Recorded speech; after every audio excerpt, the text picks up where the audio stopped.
Alright, our next section we're going to look at are absolute value equations, and what we're going to see is an absolute value equation works pretty much the same as a normal equation, except we just deal with these absolute value lines, and remember the absolute values could be either positive or negative. So if we look at this example on this title page, you can see we got our absolute value of x minus 2. And if you think back when we solved quadratic equations, if I gave you something like x minus 2 squared minus 10, and we had a 3 out front equals 11, we basically did the same thing. We would get rid of the 10, we'd add the 10 to both sides.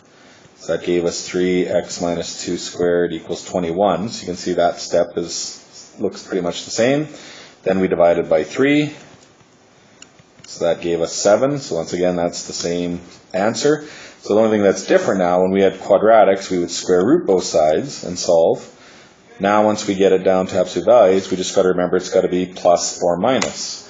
So all we have to do is solve x minus 2 equal to 7, or the negative of that, which would be minus x plus 2 equal to 7. So our answers end up being 5 or negative 5 or 9. So in this case, if we plug a 9 into the original, it works. If we plug a negative 5 into the original, it also works. So what we're going to see with absolute values is we actually get usually two different answers, the positive and the negative version. And that's really it. So all you got to be careful of is follow all exact same rules you do for quadratics, except we want to isolate that absolute values, treat it like just one big variable, just like we did with quadratics. And then what we want to do is we want to get rid of the absolute values into just regular brackets and solve the positive and the negative. So if I go back to the title page here, if we think of this as being the positive version, just x minus 2 equals 7, that gave us 9, sorry. And if we did the negative of the original, so minus of x minus 2, that's why I wrote minus x plus 2. So the negative of it just does the opposite signs, and that would give us the negative 5. So that's it. We just basically have to solve two equations, solve them both, get our two answers. The only thing you want to do is you actually plug those answers back into the original to see if they work. They not always will they work out the same.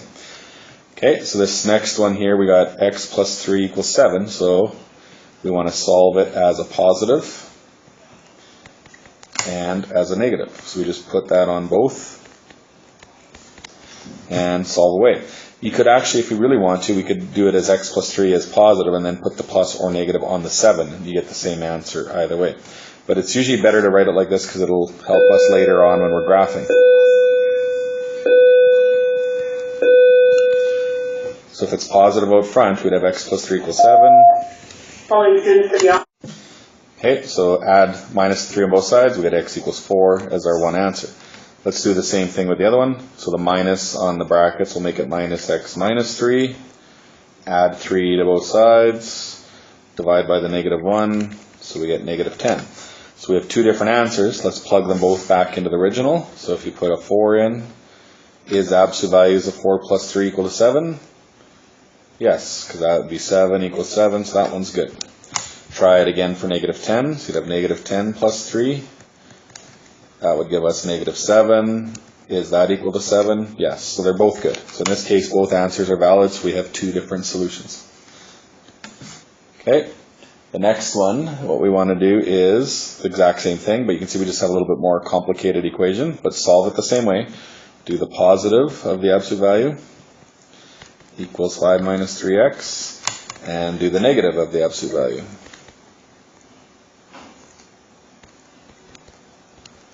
And then just solve each of those. So we'd have 2x minus 5 equals 5 minus 3x. Let's bring the 3x over, so that make it 5x. Add 5 to both sides, it'd give us 10. Divide those out, we get 2. Do the same thing on the other one, so we'd have minus 2x plus 5. Let's move the 3x over, so we add 3x, that would give us 1x. Let's bring the 5 over to the other side. We get 0, and that's our other answer. So plug these back into the original and see if they work. So if we plug the 2 in, we'd have 2 times 2 minus 5. And is that equal to 5 minus 3 times 2? So we'd have 4 minus 5, which is 1. So absolute value of negative 1. Is that equal to 5 minus 6? 5 minus 6 is negative 1. Absolute value of 1 is 1. So that doesn't work. So that x equals 2 is not a good solution. So we call that one extraneous. Do the same thing for the other one. Plug in a 0, so we'd have just absolute value of negative 5. 5 minus 3 times 0 would just be 5. Is that the same thing? Yes. So in this case, only x equals 0 is a valid solution. Okay, so this one, we've got another equation, so let's solve it the same way. You want to do the positive version of 3x minus 4. Everything else stays the same, and the negative version of 3x minus 4. And that's it. So let's simplify that. So we have 3x minus 4 plus 12 equals 9.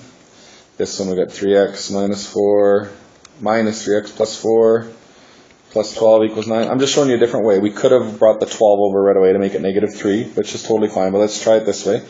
So if we solve this one, we get minus 4 and 12 would be 8. Bring that to the other side, that would give us 1. So we would get x equals a third. If we get the other equation, we'd have 16. Bring that to the other side, we get 7, negative 7. Divide those out, we get 7 thirds.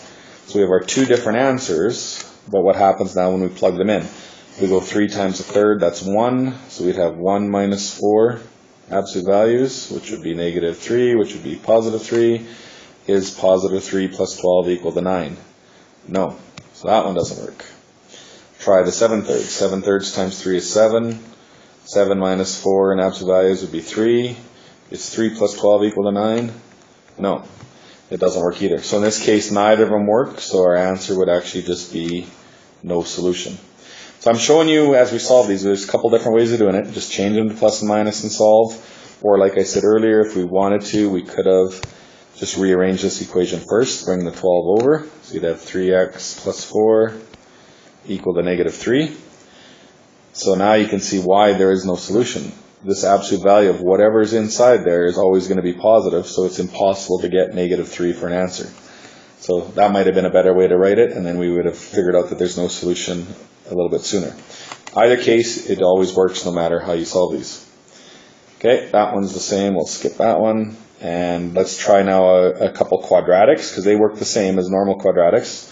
So same thing here, we should have x squared minus 2x as a positive equation equal to 1, and minus x squared minus 2x equal to 1. So when we simplify that, we'd have x squared minus 2x. Let's bring the 1 over, because remember with quadratics we want it to be equal to 0. And do the same thing on the other side, so we'd have minus x squared plus 2x equal to 1. But let's bring everything over the other way. Let's make it 0 equals positive x squared minus 2x plus 1. And all that does is it just helps us keep our x squared positive. And that's it. So now we're ready to solve. So how do we solve quadratics? Graph, factor, quadratic formula, whichever method you want. So this one I think factors. So x minus 1 and x minus 1, that's good factors. So in this case we should get x equals 1 for one solution. And if we plug that into the original, we'd have 1 squared minus 2, which would be negative 1. Absolute value of negative 1 equals 1. So that one does work. The second one here, not quite so easy because it doesn't factor. So we could either graph it and get decimals, or we could do quadratic formula. So let's do the quadratic formula to remember how that works. So our quadratic formula is b squared minus 4ac in that square root part. So we just plug in all our numbers. So we'd have 2 plus or minus 4 minus 4ac. So it'll be 4 times 1 times negative 1. So that'll be plus 16 over 2. So if we simplify that, we get 2 plus or minus root 20. And root 20 we could even break down into root 4 and root 5. So that'd be the same thing as 2 root 5. So this one actually simplifies to 2 plus or minus 2 root 5 over 2. And we can actually cancel out all the 2's. So our final answer is 1 plus or minus root 5. So that would be our exact solutions for those two. Once again, we should plug them both in to see if they actually work. So if you put in 1 plus root 5 on your calculator, get that as a decimal, square it. So 1 plus root 5, I'm just typing it in here to see if it works. So 1 plus root 5, it equals, that gives us 3.236. So let's square that. and we want to minus 2 times that answer, and that gives us 4. Is the absolute value of 4 equal to that? And the answer is no. Okay, something's wrong here. Let me figure out where we made our mistake. Okay, I figured it out. When I did our 4AC, we went 4 times 1 times 1. I wrote 16. That should have been just 4. So we should have had 4 plus 4, which is root 8. And root 8 would simplify to be 4 root 2. So this should be a root 2 instead of root 5. So we should have 1 plus or minus root 2. So let's try that now and see if it works. So if we go 1 plus square root of 2, that gives us, so 1 plus root 2 gives us 2.41. So let's square that. Minus 2 times that same answer equals 1. So absolute value of 1 is 1. So the positive for sure works. Let's try the negative. So 1 minus root 2, and square that, and minus 2 times that same answer gives us positive 1 again. So they do both work. So 1 plus or minus root 2 and positive 1 are, all three are valid answers. So let's try one more. Here's another quadratic. So we'd have x squared minus 10x. Our positive version would be just x minus 10. It would stay the same. So let's simplify that. Let's bring the 1x over, so that'd make it 11. Let's bring the 10 over. So there's our first equation. And then we'd have the exact same equation again, except it would be the negative of x minus 10. So that would make it minus x plus 10. So when we bring that to the other side, we would have minus 9x, the minus 10 plus 1. And bring the 10 over, and that's it. So there's our two equations. Try factoring once again. The first one works good. We'd have minus 10 and minus 1.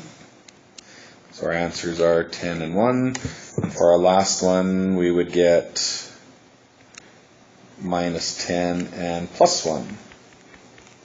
So our answers here would be 10 and negative 1. So you can see we have three different choices, 10, 1, or negative 1. So once again, let's plug it into our original. So if we put 10 into the original, we get 10 squared minus 10 times 10, which is 0. 10 minus 10 is 0, so definitely 10 works. Plug in the 1, we'd have 1 minus 10, which would be negative 9. 1 minus 10 on the other side would be negative 9 again, but as absolute values, so that isn't the same. So that's no good. Let's try negative 1. So we'd have negative 1 is 1, plus 10 would be 11. And on the other side, we'd have negative 1 minus 10 would be negative 11. Absolute value of that is positive 11, so that one's good. So then the 10 we've already done on the other side, so we're good. So in this case, just 10 and negative 1 would be our final solutions. So they're pretty easy. Most people don't have too much trouble with these unless you have to do quadratic formula or graphing or whatever to get decimal answers.